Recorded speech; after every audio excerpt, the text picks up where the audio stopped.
49번째 시간입니다. 오늘 이 말씀을 가지고 하나님의 구원이라고 하는 제목으로 은혜를 나누고 기도하려고 합니다.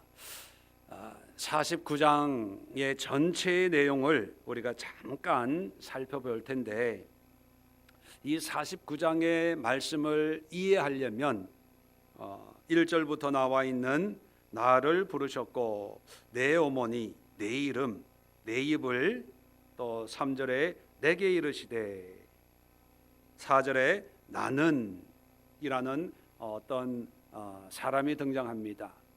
이 나는 이라고 하는 이 사람은 누구일까 하는 거죠.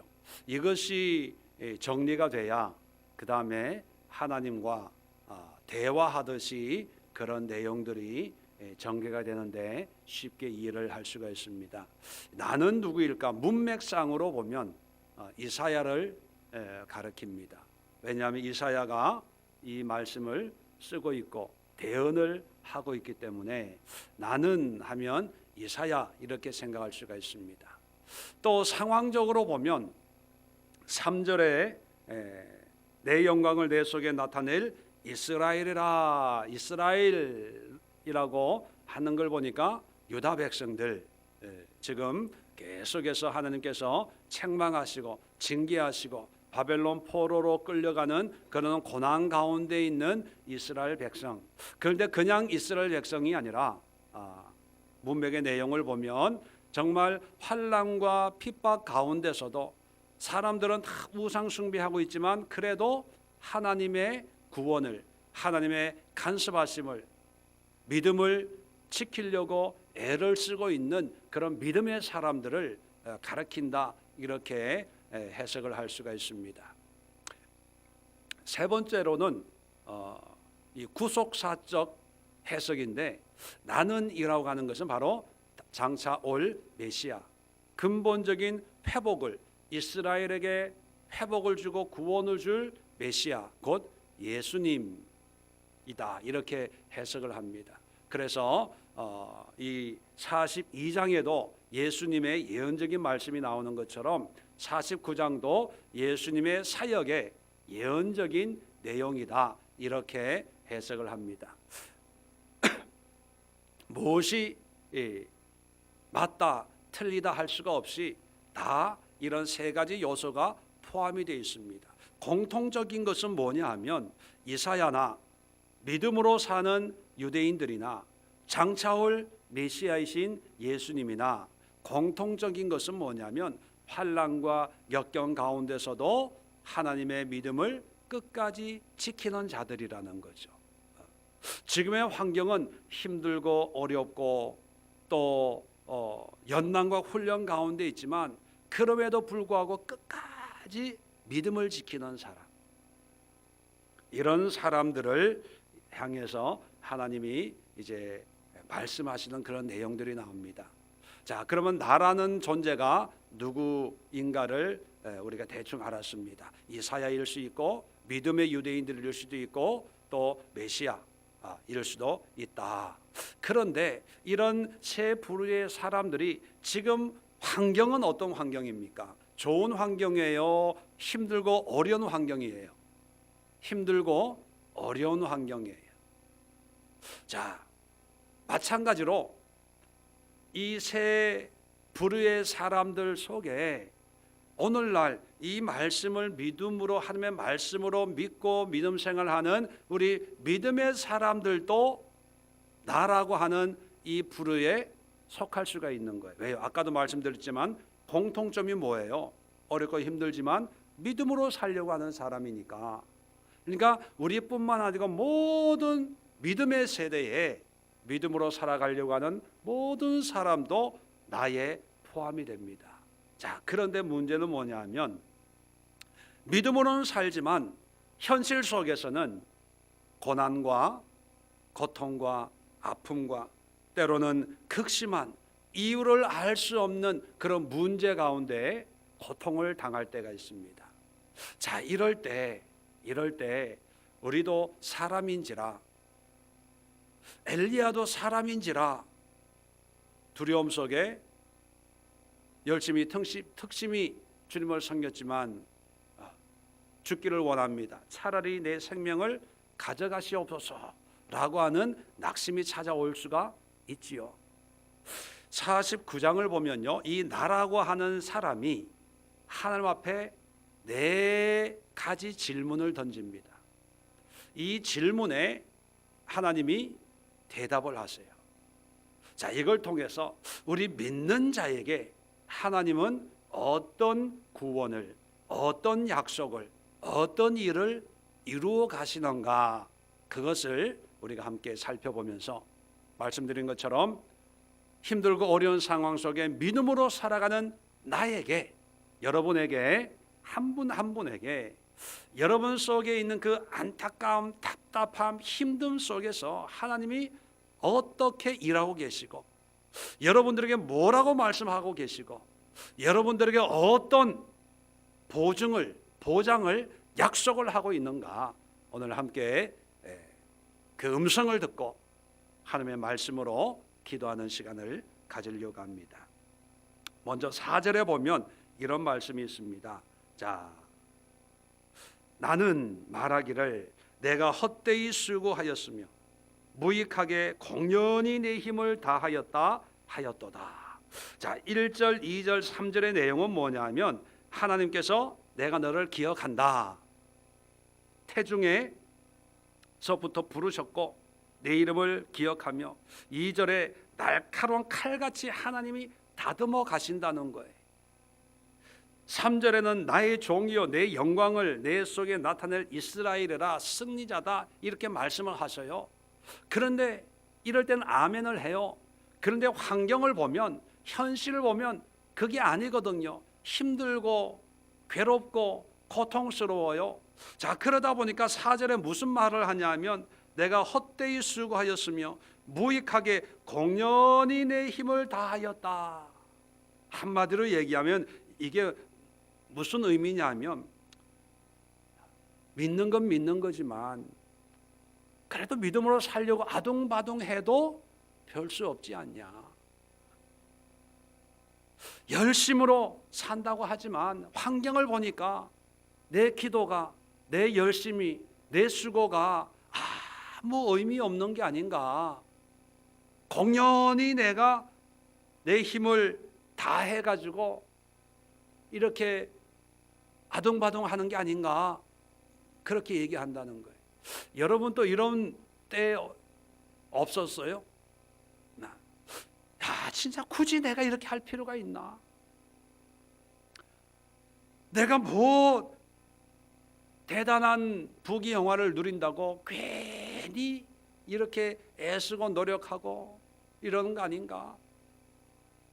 그런 생각한 적 아마 있을 거예요.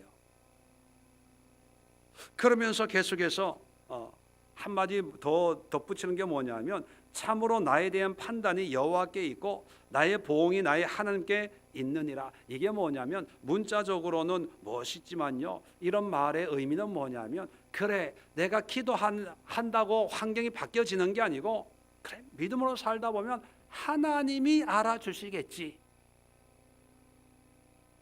하나님이 알아주시겠지. 이것은 어떤 의미냐면 현실에서는 이루어지지 않고, 그래 천국 가면 영적으로 믿음으로 하나님이 보시고 합당하게 여기겠지라고 하면서 현실을 보면, 그래 내가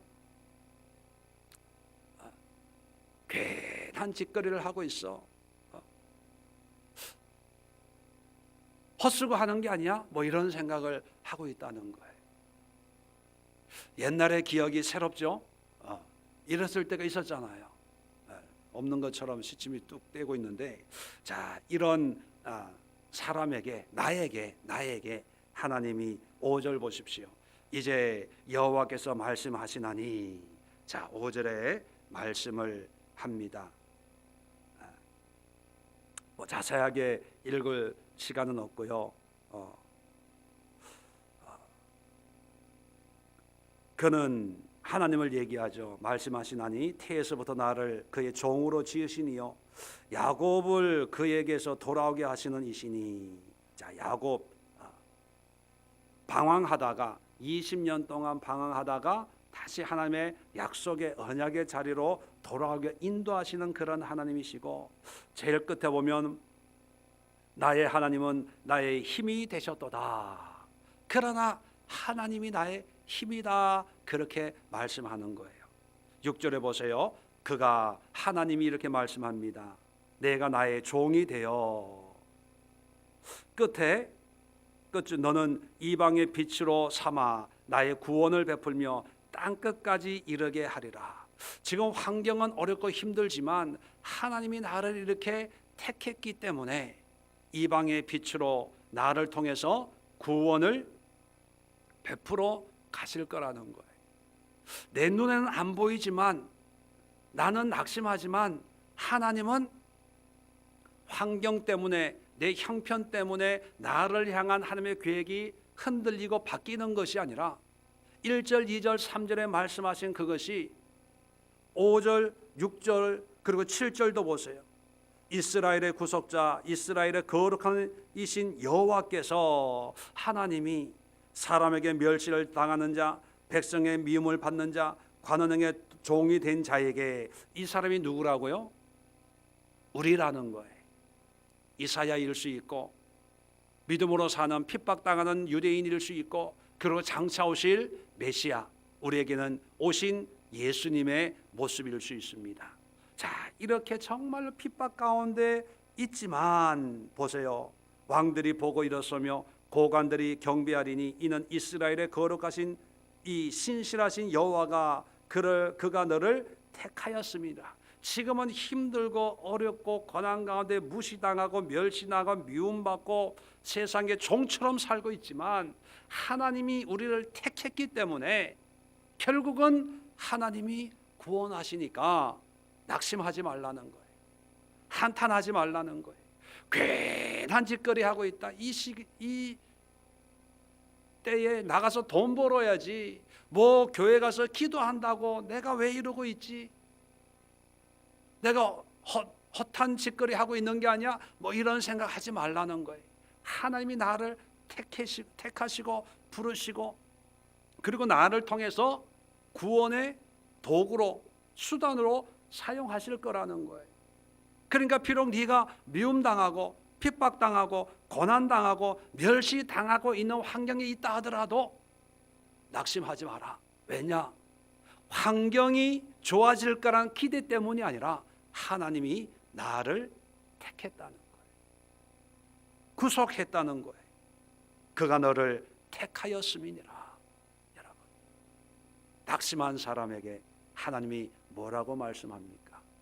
내가 너와 함께 할 것이고 내 계획은 결코 바뀌어지지 않아. 나는 너를 택한 여호와다. 이렇게 말씀하신다는 거예요. 그러니까 여러분, 환경을 보면 우리의 믿음도 흔들릴 수 있어요. 누가 나한테 막 멸시하고 조롱하고 욕하는 그런 말을 들으면 마음이 상할 수밖에 없어요. 그런데 그럼에도 불구하고 하나님은 거기에 흔들리지 않아요. 영향을 받지 않는다는 거예요. 어머니의 뱃속에서 나를 부르시고 나를 택하시고 나를 종 삼으시고 하나님의 나라의 상속자 삼으시고 하나님의 아들이요 딸을 삼으셔서 하나님의 자녀로 살게 하신 그 하나님의 손길은 결코 변함없기 때문에 환경 보고 믿음을 판단하지 말고, 상황 보고 하나님을 저울질하지 말고, 하나님 말씀 그대로, 약속 그대로를 믿고 지금의 어려운 때를 이겨내라. 이렇게 말씀하고 있다는 것입니다. 자, 두 번째, 갈 길이 바쁩니다. 자, 14절 보십시오.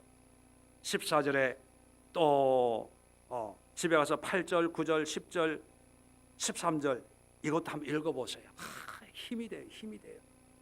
낙심하고 낭망한 사람들에게 하나님이 이런 말씀을 하고 있습니다. 자, 14절에 또 시온이라고 하는 것은 유다 백성들을 얘기하는 거예요. 예루살렘 사람들이 이렇게 얘기합니다. 여호와께서 나를 버리시며 주께서 나를 잊으셨다 하였거니와. 이게 뭡니까? 환경이 어려우니까 믿음으로 산다고 해도 하나님이 훈련과 연단을 주시기 위해서, 주께 돌아오기 위해서 바벨론을 통해서 징계의 채찍을 드실 때 사람들은 이렇게 생각한다는 거예요. 여호와께서 나를 버렸다, 주께서 나를 잊었다. 그래서 응답을 안 해주신다. 기도해도 아무런 변화가 일어나지 않는다. 아마 하나님이 귀를 닫으셨나 봐, 눈을 감으셨나 봐. 하나님과 이렇게 친밀함이 아니라 하나님과 이렇게 멀리 떨어져 있는 것 같은 외롭고 쓸쓸하고 두려움이 있을 때가 있지 않습니까? 믿음 생활을 해도. 자, 이런 상태에서 15절부터 하나님이 말씀해요. 뭐라고 말씀하냐면, 여인이 어찌 그 젖먹는 자식을 잊겠으며 자기 태에서 난 아들을 긍휼히 여기지 않겠느냐. 그들은 혹시 잊을지라도, 그들이라고 하는 것은 여인들, 어머니들은, 인간인 어머니는 자식을 잊을지라도 나는 너를 잊지 아니할 것이다. 뭡니까? 육신의 어머니도 자식을 못 잊잖아요. 그런데 육신의 어머니보다 더 간절하게 우리를 기억한다는 거예요. 어머니의 사랑과 하나님의 사랑을 비교하면서 어머니의 사랑보다 하나님의 사랑이 더 크고 깊으니까 걱정하지 마. 내가 버린 게 아니야. 외면하는 게 아니야. 낙심하지 마. 그렇게 얘기하는 거예요. 자, 16절에 내가 너를 내 손바닥에 새겼고 너의 성벽이 항상 내 앞에 있나니. 자, 18절 내 눈을 들어 사방을 보라. 그들이 다 모여 내게로 오느니라. 나 여호와가 이르노라. 내가 나의 삶으로 맹세하노니 내가 반드시 그 모든 무리를 장식처럼 몸에 차며 그것을 띠기를 신부처럼 할 것이라. 자, 15절은 어머니와 비유하고 있는데 16절부터 18절까지는요 신랑이 신부를 단장하는 거로 비교하고 있어요. 세상의 모든 것으로 너에게 신부 단장하듯이 그렇게 해주겠다, 그렇게 얘기하는 거예요. 한마디로 뭐합니까? 무슨 의미입니까? 외면하는 게 아니라는 거예요. 내가 너를 정말로 사랑한다, 그렇게 얘기하는 거예요. 결코 너를 버릴 수가 없다는 거예요. 여러분, 우리는 인간적인 감정이 약하기 때문에 기도해서 하나님의 은혜가 팍 임하면 하나님 감사해요, 나와 함께 하시네요, 너무 좋아요, 너무 행복해요, 그러는데 어떤 문제 앞에 기도해도 응답이 없고 찬양도 안 나오고 말씀도 안 들어오고 기도도 안 되고 내가 사는 게 아니다.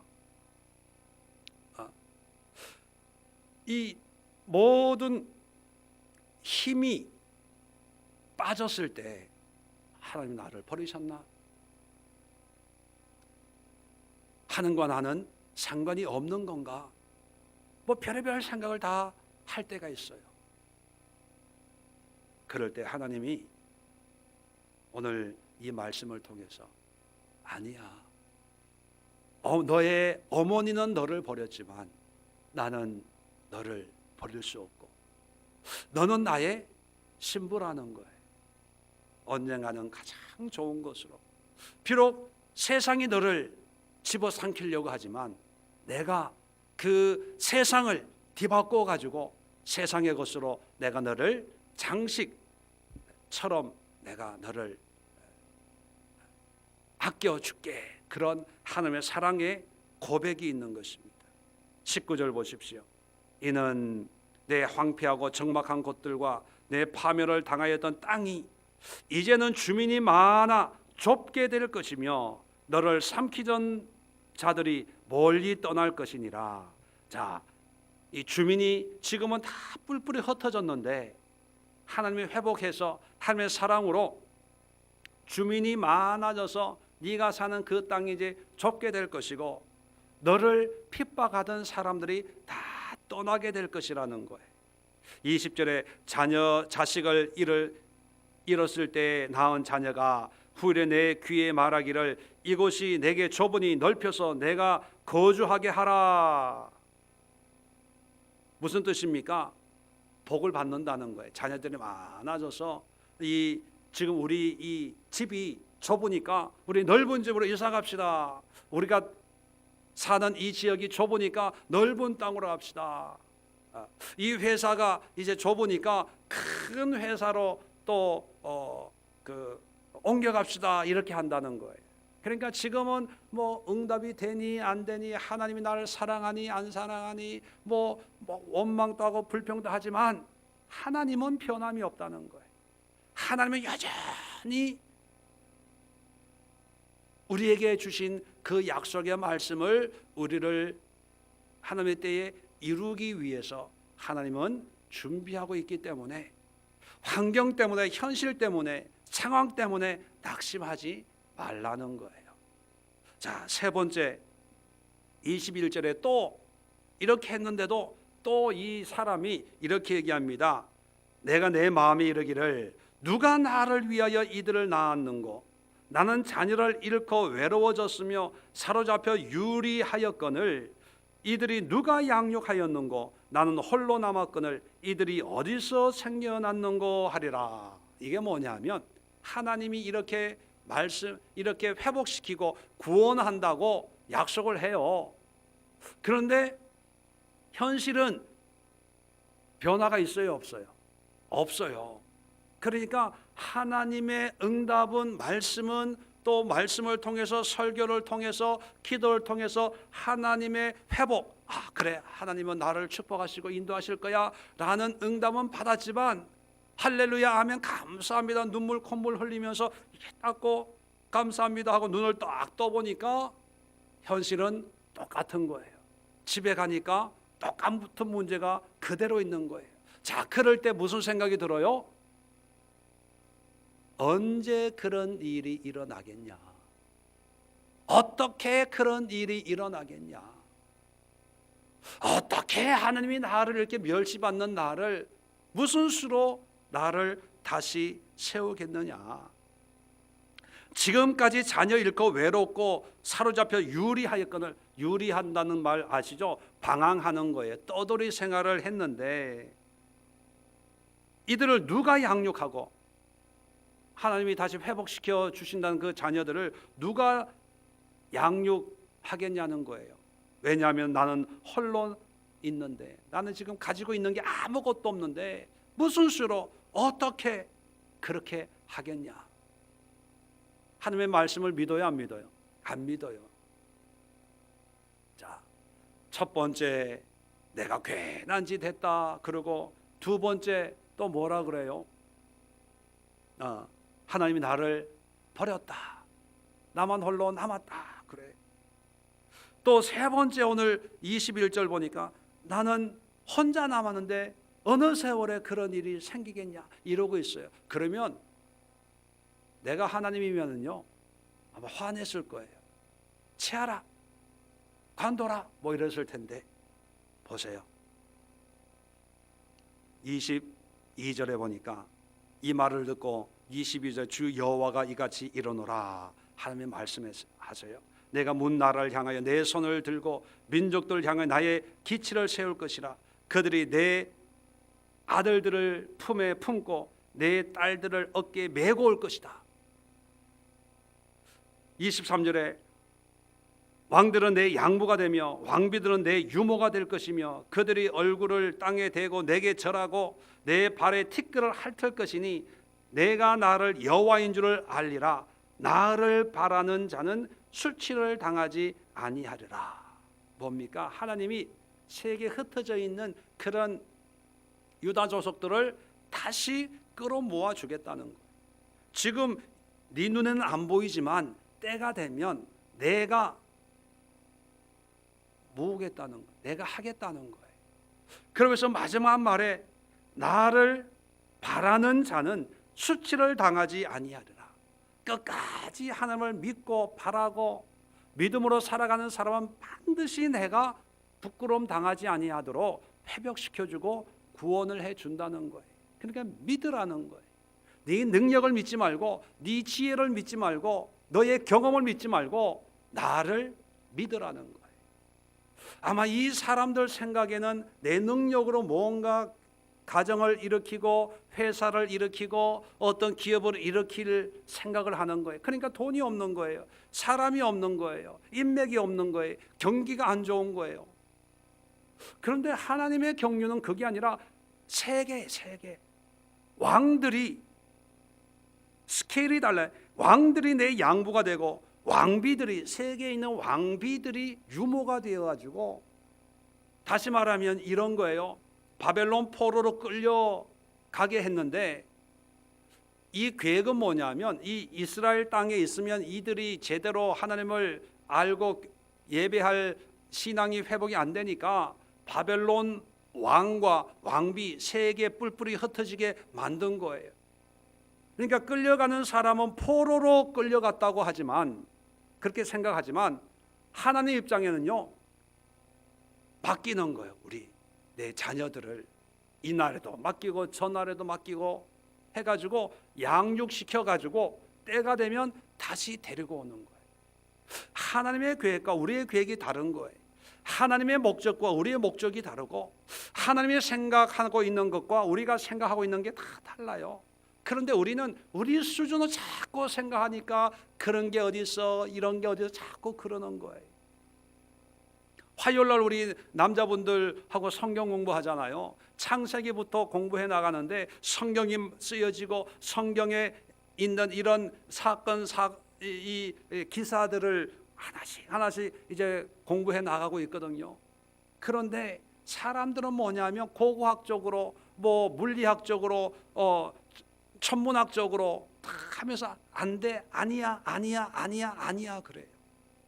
그런데 성경을 더 자세히 알아보면 믿지 않을 수가 없는 거예요. 믿지 않을 수가.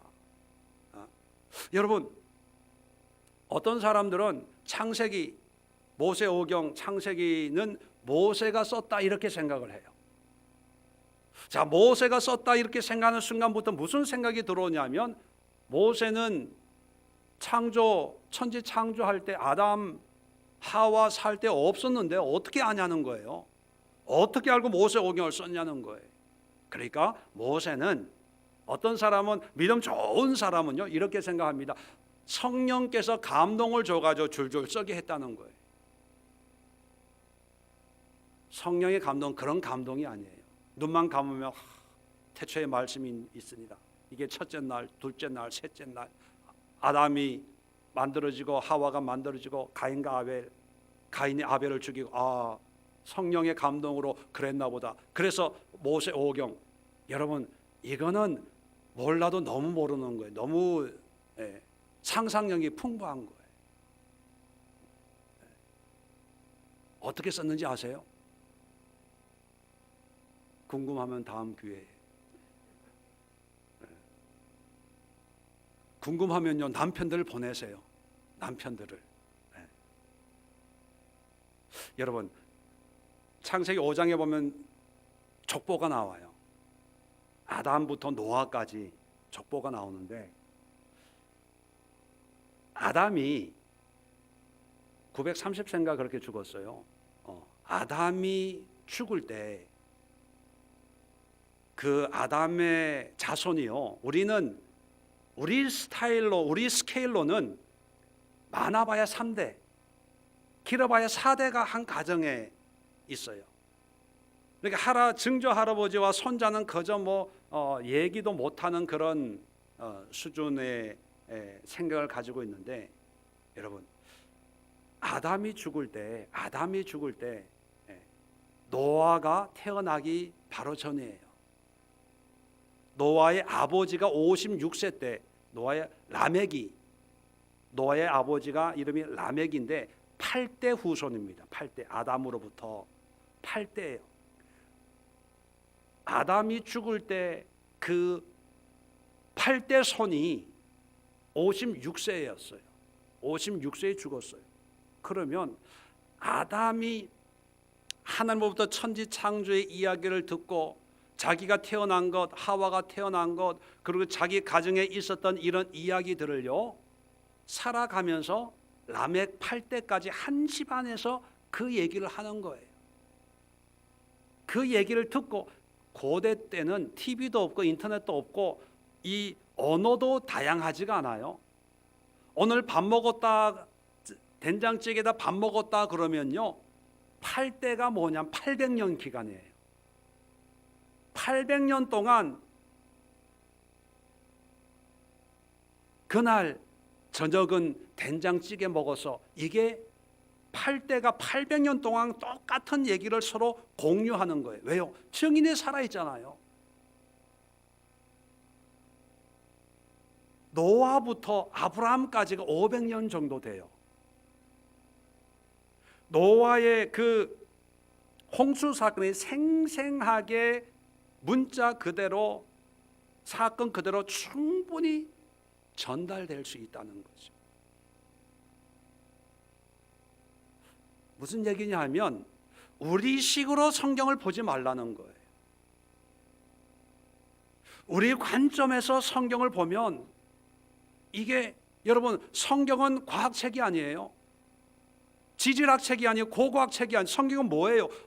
구원에 관한 책이에요. 그러면 구원에 관해서 이 책을 봐야지, 사람들은 자기 지식을 믿고 이 성경책을 지질학 책으로 보고 아니래. 이 성경책을요 인류학으로 보고 이게 창조가 아니고 진화론이래. 이걸 천문학 책으로 보면서 이거는 뭐 빅뱅 뭐 이런 건데 이거는 뭐 이게 아니야. 자기 수준으로 생각하는데요, 자기 수준을 벗어 하나님의 세계, 하나님의 손에 내 생각을 맡겨버리면 안 믿고 싶어도 안 믿을 수가 없는 거예요. 안 믿을 수도. 오늘 그거 얘기할 시간은 아닌데 답답해서 그렇다. 답답해서. 새 21절에도 나오는 것처럼 하나님이 그렇게 말씀하시는데 현실을 보는 거예요. 지금 또 내가 외롭고 사로잡혀서 포로처럼 유리방황하고 있는데 나는 여전히 혼자인데 어떻게 그런 일이 일어나겠습니까? 내 눈으로 목격을 해야 되겠습니다. 뭐 그러고 있는 거예요. 그런데 하나님은요, 우리가 알지도 못하는 세계 열방을 통해서 하나님의 일을 이루시는 거예요. 실질적으로 그렇게 됐잖아요. 바벨론 포로 70년 가 있는 동안 한 번도 독립운동 한 적이 없어요. 한 번도 촛불 켜고 우리 나라로 보내주세요 한 적이 없어요. 그냥 거기서 묵묵하게 포로 생활하고 있는데 페르시아라고 하는 나라가 일어나가지고 중동 패권을 잡고 바벨론을 물리치고 고레스라고 하는 사람이 그냥 해방 잃어버리는 거예요. 이게 어떻게 우리 인간의 지혜로, 인간의 노력으로 이런 일을 만들어 갈 수가 있습니까? 하나님이 하시는 거예요. 하나님. 구약의 세계 역사, 유대인의 역사를 보면서 우리가 깨달아야 될 게 뭐냐면, 유대인을 통해서 이렇게 역사하신 하나님은 내 삶을 통해서도 이렇게 역사하시는 하나님이구나. 이걸 깨닫도록 하기 위해서 이스라엘 역사를 성경에 기록해 놓은 거예요. 이걸 보면서 하나님은 이런 분이라는 걸 좀 보라는 거예요. 그런데 우리는 그런 걸 보고 묵상하고 성경 공부하고 또 오늘 이 말씀을 통해서 네가 비록 힘들고 어렵고 외롭고 멸시당하고 질시 속에 있지만 나를 믿고 나를 따르면 결코 수치를 당하지 아니하도록 내가 회복시켜 줄게, 그렇게 말씀하고 있는데 속으로는 어느 세월에요. 내 형편 보면요, 조금 여기서 조금 나아졌으면 좋겠어요. 이게 월급 좀 늘어났으면 좋겠어요. 자식 속 좀 안 썩였으면 좋겠어요. 여러분, 그런 작은 그릇을 가지고 하나님의 은혜를 담으려고 하지 말고요, 하나님의 경륜을 보고 하나님의 손길을 믿고 하나님 앞에 맡겨버리세요. 맡겨버리세요. 하나님을 바라는 자는, 하나님을 의지하는 자는 결코 수치를 당하지 않는다는, 손해볼 게 없다는 거예요. 자, 이쯤 했으면 아멘 해야 돼요? 안 해야 돼요? 해야 되는데 24절 보세요. 자, 이 얘기를 듣고 내가 대답하되 이런 얘기는 없지만 보세요. 용사가 빼앗은 것을 어떻게 도로 빼앗으며 승리자에게 사로잡힌 자를 어떻게 건져낼 수 있으랴. 또 그래요. 질기죠. 믿음이 없어. 진짜 없어. 누구같이 없어요? 하나님이 그렇게 열방을 통해서 내가 빼앗아 오겠다 했더니만 어떻게 용사에게 빼앗긴 것, 또 승리자에게 전쟁에서 우리는 졌는데 승리한 그런 바벨론에 사로잡힌 자를 어떻게 건져올 수 있냐? 불가능하다는 거예요. 어떻게 하나님 믿음으로 살면 하나님이 내 사업을 책임져 주고, 믿음으로 살면 가정을 책임져 주고, 기도하고 말씀에 순종하면 나의 노후를 책임져 주고, 어떻게 그렇게 어떻게 내가 해야지. 그래요. 자, 그랬더니만 25절 26절 보십시오. 여호와께서 이같이 말하노라. 용사의 포로도 빼앗을 것이요 두려운 자의 빼앗은 것도 건져낼 것이니 이런 내가 너를 대적하는 자를 대적하고 내 자녀를 내가 구원할 것임이라. 내가 너를 억압하는 자들에게 자기 살을 먹게 하며 새술에 취함같이 자기의 피 취하게 하리니 모든 육체가 나 여호와는 내 구원자요 내 구속자요 야곱의 젖는 자인 줄 알리라. 모든 사람, 너만 아는 게 아니고 모든 사람이 구원자요 구속자요 전능자인 것을 내가 알도록 만들어 줄게. 그렇게 얘기하는 거예요. 여러분, 4번이나 어떻게요? 어떻게요? 정말 그래요? 정말 그래요? 평소에 우리가 하는 거 아닙니까? 우리 모습하고 똑같잖아요. 여기에 하나님은 계속해서 아니야, 내가 책임져 줄게, 내가 구원해 줄게, 내가 돌봐줄게, 나는 하나님이야, 여호와야, 전능자야, 그렇게 말씀하고 있습니다. 이 말씀대로 포로로 끌려갔다가 다시 돌아왔어요. 자, 그런데 말씀드린 것처럼 나라고 하는 존재는 믿는 모든 사람입니다.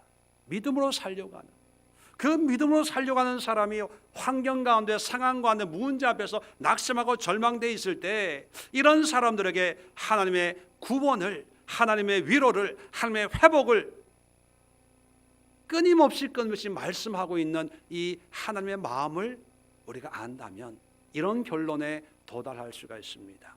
그것은 뭐냐 하면 내 환경과 상황이 어떠하든지 간에 믿음으로 하나님을 섬기는 데에는 결코 손해가 없다는 거예요. 다시 말씀드리면 믿음으로 사는데, 믿음의 헌신에, 믿음의 순종에, 믿음으로 사는 삶에 결코 손해날 게 없고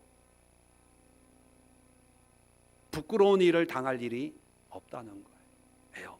하나님이 회복시켜 주니까. 우리가 이런 믿음이 오늘날 있어야 됩니다. 이런 믿음이 없기 때문에 교회에서는 예배 드릴 때, 성경 볼 때는 믿습니다 그러고 어떤 문제 앞에 가면 타협하게 되는 거예요. 왜요? 믿음이 없으니까, 두려우니까. 믿음이 없어서 타협하는 게 아니라 믿음이 있기 때문에 적당하게 한 발은 세상에, 한 발은 하나님께 걸쳐놓고 보험 들듯이 이게 아니면 이거 아니면 저거, 그런 이중 플레이를 하려고 하는 거예요. 왜요? 아예 하나님을 모르면 세상적으로 살죠. 하나님을 아니까 세상적으로 살지도 못하고, 그렇다고 믿음으로 살려고 하니까 현실을 보니까 그게 안 보이는 거거든요. 그러니까 적당하게 이렇게 세상과 하나님을 어정쩡하게 섬기는 그런 사람들이 많아지는 거예요. 그러니까 은혜도 못 누리고 또 세상적인 즐거움도 못 누리고. 그런데 오늘 이 말씀이 우리에게 주는 결론은 뭐냐면 하나님만 바라보라는 거예요. 비록 지금은 힘들고 어렵고 멸시당하고 부끄러움 당하는 그런 환경이 있다 하더라도 하나님은 반드시 손해나지 않게, 수치당하지 않게 하나님의 방법으로 하나님의 손길로 우리를 회복시켜 주신다고 약속합니다. 오늘 이 말씀을 여러분 마음속에 한번 새기십시오. 또 집에 돌아가서 다시 한번 이 말씀을 49장을 읽으면서 여러분 용기를 가지십시오. 믿음의 용기를 가지십시오. 믿음의 담력을 가지십시오. 믿음의 결단을 하십시오. 믿음으로 가다가 이 길에서 죽으면 죽으리라. 한번 독한 마음을 먹고 믿음으로 여러분 삶 속에 살아내십시오. 내 눈앞에 위험과 위기와 사업하시는 분들 부도와 또 건강의 어떤 어려움, 가정적인 어려움, 육신의 어려움 뭐 이런 게 뭐 날마다 느끼고 피부로 와닿는 그런 환경 속에 있다 하더라도 하나님은 나를 택하셨어. 하나님은 나의 전능자야. 하나님은 나의 구속자야. 하나님은 나의 구원자야. 하나님을 믿는 자에게는 결코 수치당하지 않게 하시는 하나님. 나는 하나님이 어떻게 내 인생에 역사할지 나는 알지 못하지만 하나님은 하나님의 방법으로 하나님의 때 반드시 역사해서 하나님이 살아있음을 나만 알고 많은 것이 아니라 모든 사람들이 하나님이 하나님인 것을 알도록 나를 통해서 역사하실 거야. 이런 믿음으로 여러분 살아낼 수 있기를 주의 이름으로 축원을 드립니다. 오늘 이 시간 함께 기도할 때 이런 믿음을 달라고 눈에 보이는 느끼는 모든 위협과 두려움과 문제만 바라보지 말고 그 문제 뒤에 오늘도 우리에게 여러분의 이렇게 친절하게 세밀하게 여러분의 질문에 원망에 대답해 주시는 그 하나님을 인격적으로 만나고 체험하는 그런 시간을 허락해 달라고 주여 한번 힘차게 외치고 합심해서 자유롭게 기도하는 시간 갖도록 하겠습니다. 주여 한번